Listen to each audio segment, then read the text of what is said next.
नमस्कार दोस्तों, स्वागत है आप सभी का आज के हमारे वीडियो में। आज की इस वीडियो में हम जो है वो PCG BSc nursing entrance exam 2026 के लिए काउंसलिंग प्रोसीजर को समझने वाले हैं।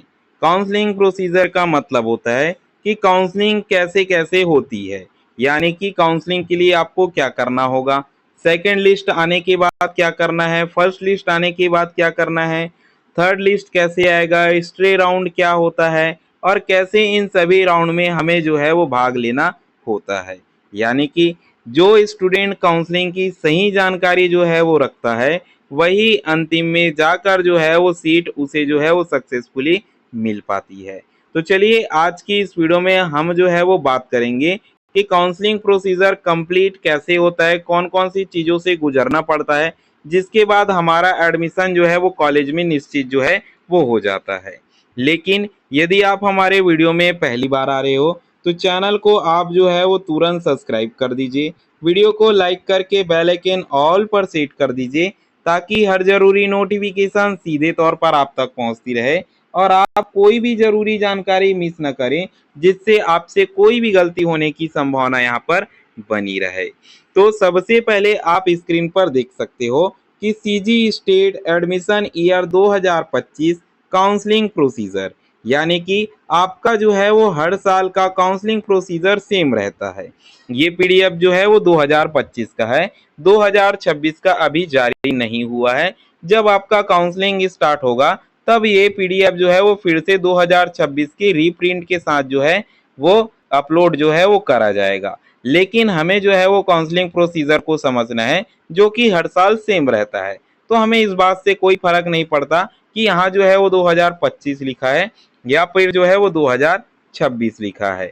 तो देखिए सबसे पहले आपका रिजल्ट जो है वो अभी आया नहीं है, रिजल्ट जो है वो कुछ ही दिनों में आ जाएगा। तो रिजल्ट आने के बाद आपको जो है वेट करना होगा, वेट करने के बाद आपका आएगा काउंसलिंग का नोटिफिकेशन। तो काउंसलिंग का नोटिफिकेशन आएगा तो अब यहाँ से बात जो है वो शुरू आपकी होती है। ठीक है, काउंसलिंग जो अब शुरू होगा तो आपको सबसे पहले फर्स्ट स्टेप जो है वो क्या करना होगा, क्या लिखा है, ऑनलाइन रजिस्ट्रेशन यहाँ पर जो है वो करना होगा। ठीक है, ऑनलाइन रजिस्ट्रेशन आप करोगे, लेकिन किसके लिए करोगे, तो देखिए यहाँ पर कोर्सेज दिए गए हैं। कोर्स सिलेक्शन, आप MSc nursing, post basic BSc nursing और BSc nursing, diploma in psychiatric nursing, इन सभी कोर्सेज के लिए रजिस्ट्रेशन जो है वो कर सकते हो। ठीक है, अगर आपने जो है वो किसी एक कोर्स को चुन लिया है तो बहुत अच्छी बात है। हम जो है वो बीएससी नर्सिंग का बता रहे हैं, इसलिए बीएससी नर्सिंग का एग्जाम्पल लेके आगे जो है यहाँ पर बढ़ेंगे। अब देखिए कि आपने जो है वो बीएससी नर्सिंग जो है वो चूज कर लिया है। अब आपको जो है यहाँ पर सीट सिलेक्शन करना होगा कि आप जो है वो गवर्नमेंट कॉलेज में एडमिशन चाहते हो या फिर सीट चाहते हो, या फिर जो है वो प्राइवेट कॉलेज में एडमिशन या फिर सीट जो है वो आप चाहते हो। साथ ही आपको रजिस्ट्रेशन के समय जो है वो अपनी कंप्लीट डिटेल जो है वो भरनी है। ठीक है, अब उसके बाद जो है वो अगर आपने चूज कर लिया है, ठीक है, गवर्नमेंट चाहिए, प्राइवेट चाहिए या फिर दोनों चाहिए, दोनों आप चूज कर सकते हो। ठीक है, तो अब आपको अगला पेज आएगा पेमेंट का। ठीक है, जिसमें आपको पेमेंट जो है वो करना होगा। अब पेमेंट करने के बाद जो है आपने जैसा फीस जो है वो पेमेंट कर दिया यहाँ पर जितना लगता है, तो आपको मिलेगा चॉइस फिलिंग करने का यहाँ पर ऑप्शन। हमने जो है वो डेमो वीडियो में आपको बनाकर बताया भी था कि कैसे आपका जो है वो काउंसलिंग फॉर्म भरना है। ठीक है, तो आई होप आप सभी ने उसे देखा होगा। नहीं देखा है तो चैनल में उपलब्ध है, आप जाकर देख लीजिए ताकि आपसे जो है वो कोई भी स्टेप मिस ना हो, आप गलती बिल्कुल भी ना करें। तो आपको चॉइस फिलिंग जो है वो करना होगा। ठीक है, अब चॉइस फिलिंग आपने करा तो आपका जो है वो चॉइस फिलिंग करने के बाद एक निश्चित डेट रहेगा, यानी कि मान लीजिए कि 15 तारीख से स्टार्ट हुआ, चाहे कोई भी महीना का हो, तो ये जो है वो आपका 25 तारीख को लास्ट हो गया। मैं एग्जांपल के तौर पर बता रहा हूँ। ठीक है, इतना दिन रहता भी नहीं है, मुश्किल से वो मान लीजिए कि 5 से 7 दिन काउंसलिंग के लिए समय यहाँ पर मिलता है। मैं तो आपको 10 दिन ही यहाँ पर आपको बता दे रहा हूँ। ठीक है, अब आपकी जो है वो रजिस्ट्रेशन एंड हो चुकी है।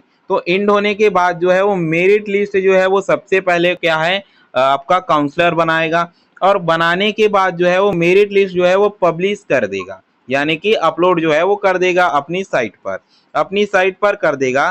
तो आपको अलॉटमेंट लिस्ट का पब्लिकेशन भी यहाँ पर मिल जाएगा। जिस जिसको सीट अलॉट होगी उसका नाम भी यहाँ पर अलग से आ जाएगा। ठीक है, अब जिस जिस का नाम आ जाएगा, ठीक है, जिन स्टूडेंट का नाम आएगा उनके पास दो चीजें यहाँ पर होगी। पहला, एक स्टूडेंट होगा जिनका नाम नहीं आएगा, दूसरा होगा जिनका नाम आ जाएगा, सीट अलर्ट हो जाएगा। अब जिनके पास सीट अलर्ट हो चुकी है उनके पास दो सिचुएशन बनेंगी। कैसी दो सिचुएशन? कि मान लीजिए गवर्नमेंट कॉलेज मिला है और प्राइवेट कॉलेज मिला है, ये दो सिचुएशन हो गई। अब आपको जो है वो चाहे गवर्नमेंट मिले या फिर प्राइवेट मिले, स्क्रूटनी कंपलसरी आपके लिए होता है। स्क्रूटनी का मतलब है कि आपको डॉक्यूमेंट वेरिफिकेशन आपको कराना होता है। ठीक है, अगर आपने डॉक्यूमेंट वेरिफिकेशन नहीं कराया तो सीधे सीधे आप जो है वो काउंसलिंग की प्रक्रिया से बाहर कर दिए जाओगे। ठीक है, तो काउंसलिंग आपने जो है वो करा दिया। अगर ठीक है, काउंसलिंग अगर आपकी अनफिट हो जाती है, मतलब डॉक्यूमेंट सही नहीं पाया जाता है, तो आप आउट ऑफ काउंसलिंग हो जाते हो। दोनों स्थिति में आप जो है वो देख सकते हो। अब मान लीजिए कि आपका जो है वो गवर्नमेंट कॉलेज में आपको सीट अलर्ट हो चुकी है, तो आपके लिए एडमिशन यहाँ पर मैंडेटरी होता है। मतलब अगर आपका सीट जो है वो गवर्नमेंट कॉलेज में आ गया है, आपका नाम आ गया है, तो आपको एडमिशन लेना मैंडेटरी है, एडमिशन लेना जरूरी है। ठीक है, और एडमिशन लेने के बाद, ठीक है, अगर आप जो है तो जैसे आपने एडमिशन ले लिया तो आप आउट ऑफ काउंसलिंग प्रोसेस यहाँ पर हो जाओगे। क्योंकि अगर आपका नाम आ गया तो आपने एडमिशन ले दिया है, तो आपका नाम आगे नहीं आ गया, सीधी सी बात है। अब देखिए कि यहाँ पर आपको दो चीजें होती है।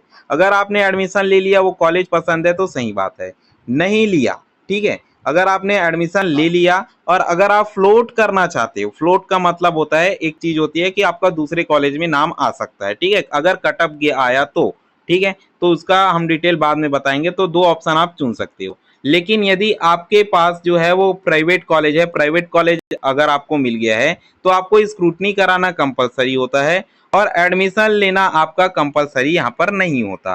ठीक है, अगर आप एडमिशन नहीं लेते हो तब भी आप जो है वो आपके लिए सेकंड लिस्ट यहाँ पर जो है वो उपलब्ध रहती है और आप सीधे सेकंड लिस्ट के लिए एलिजिबल हो जाते हो अगर आप एडमिशन नहीं लेते हो। अगर आप एडमिशन लेते हो तो यदि आप फ्लोट करते हो, ठीक है, फ्लोट करते हो तो सेकंड लिस्ट में जाने का चांस आपको मिलेगा। यदि आपका कटअप आता है तो आप सेकंड लिस्ट में यहाँ आसानी से यहाँ पर जा सकते हो। तो कुछ इस प्रकार होता है आपका फर्स्ट लिस्ट में नाम आने के बाद का 2 3 4 सिचुएशन, जिसमें आपको काम मतलब समझिए कि दिमाग से काम लेना होगा। यदि आप जो है यहाँ पर गड़बड़ी करते हो तो काफी ज्यादा नुकसान आपको देखने को मिलेगा। और अगर आपने गलती कर दी तो आपका कई बार जो होता है कि पिछली वर्ष हमने देखा स्टूडेंट का नाम आया, उन्होंने स्क्रूटनी नहीं कराया और कई लोगों ने स्क्रूटनी कराने के बाद गलती कर दी, इसलिए वो जो है वो सीधे काउंसलिंग प्रोसेस से बाहर हो गए।